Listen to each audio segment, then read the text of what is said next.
Hello, I am that woman named Ivy, and you are watching The Will of God. Welcome.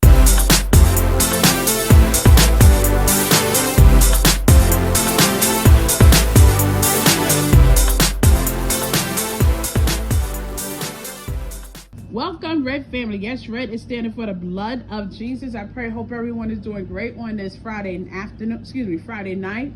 I'm doing great myself. I tried to do this video from yesterday, and I don't have much to say. Just two stories I want to tell.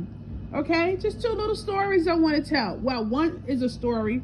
The other one is more like a monologue.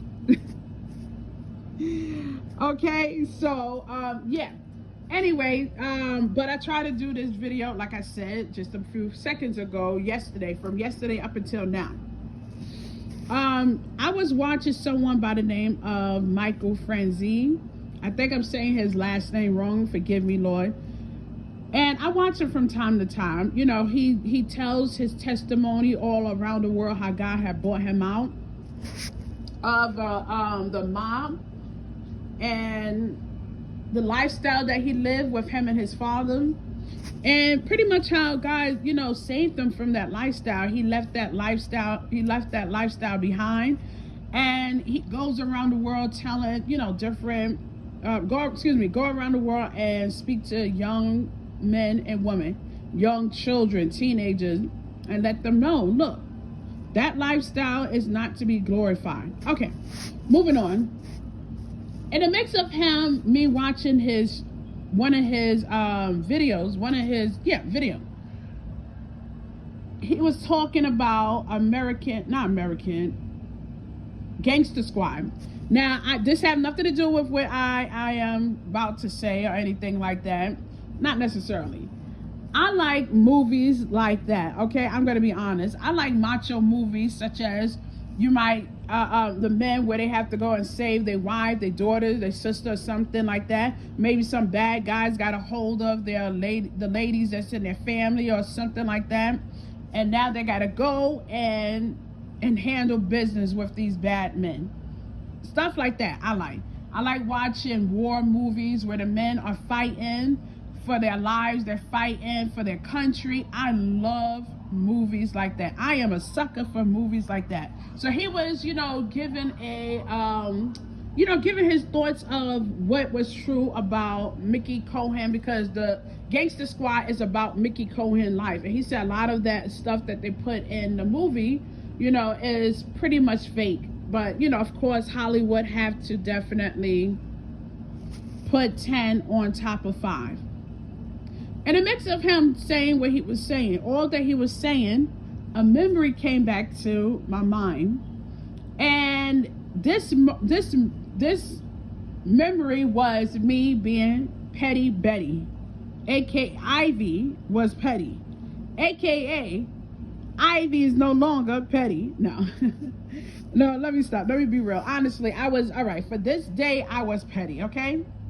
Now, I was taking up a training, and it was me and other females and men in the class and whatnot, and me and this other female was talking about different movies and whatnot. I don't remember exactly what we was talking about, but I know Jennifer Lopez's name came up. So none of the girls in the classroom or the boys did anything to me. No one did anything to me. As far as I know, I didn't do anything to them. But I wanted to be petty today. I didn't live my life being petty, but I was petty today. So I said it loud and clear, and I meant what I said, and I still stand by the statement. I said that Jennifer Lopez is a boring actress. And I meant what I said, and I said what I meant, and I still mean it today. All right, along with some other people, but I'm not going to get into that. So she turns around and she just looks at me. And I think I gave her one of those looks, I dare you to say something, whatever, okay? And if you're froggy, jump. If you feel froggy, jump. That was my attitude right then and there, but she didn't say anything. Sometimes we can be petty with a lot of things. Sometimes we want to get a rise out of people, and that's dangerous, okay? What I did was dangerous. What I did was uncalled for. What I did was not right at all. I was wrong. I was wrong on every level, wrong. Just as wrong as two left shoes, okay? So that was that. But I just had, that memory definitely came back to mind. She didn't say anything. She just looked at me. I looked at her, I fought here and there. I was one of those females where I'm not going to let you bully me. I did not like bullies. I hated a bully, especially, a bully where they know that that person that is not going to fight back. I hated that. Not saying that I got into fights because, these people was bullies. No. But, and even though I was scared at times when I had fought some of these people, I had to stand my ground. Because either you're going to punk me and you're going to bully me, or I'm going to have to take a stand and, I'm going to have to take a stand and I'm going to have to put you in your place. All right. And I apologize because I'm getting very, very, very sleepy. Like really sleepy. From 1 to 10, I feel like maybe a 6.5 right now. All right. The next point I want to say, and I mean this with all respect, truthfully and honestly. I was watching something else on YouTube.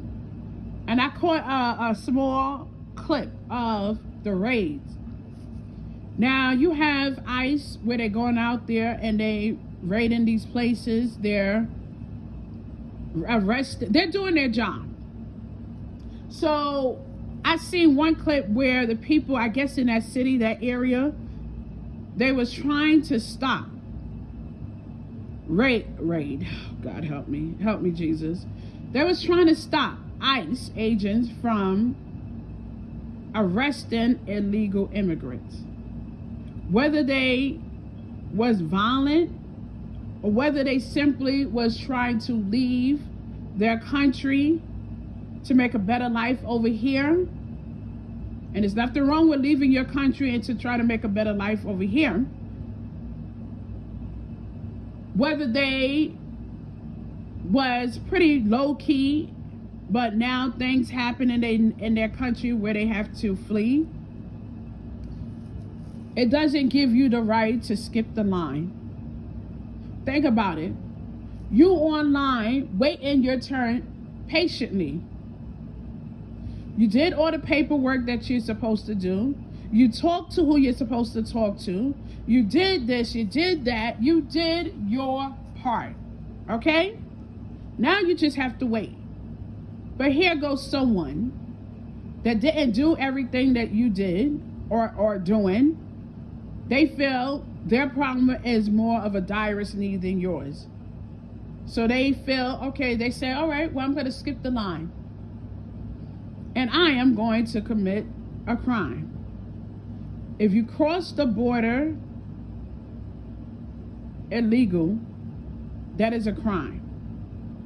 Do I say every one of them is violent criminals? No. But every one of them that crossed the border and snuck over here illegal is a crime. Okay? Yes. The point I'm trying to make, I say all that to say this. Where was the cry when me and my sisters had to be separated from our family? Americans get separated from their families every day. Where's the cry for them? Where's the marching for them, the protest for them? If American parents or whatever, let's just say American parents, they go and commit a crime. They catch up with them. Now they have to be arrested. The kids are going to be separated from their parents. It's no different. And that's how I feel. I stand by what I said, and I believe that with all my heart. I'm learning every single day we have to wait. Things don't go our way exactly how we want it to go sometimes. It doesn't give me a right. I would love to have $10,000 in my hand right now, today, at this moment. It doesn't give me a right to go out there and take it from someone else that worked hard for their money. It doesn't give me the right to go and scheme and scam just because I feel that I need $10,000. All right. I'm about to get off of here. As I said before, I am getting very, very, very sleepy. So enjoy the rest of your night. Take care. Stay blessed, be blessed, and be about God's business. You can't go wrong. It's random time. It's random time. You might get happy, you might get sad, you might get in your feelings. Oh no, it's random time. It's random time. Let's get it random.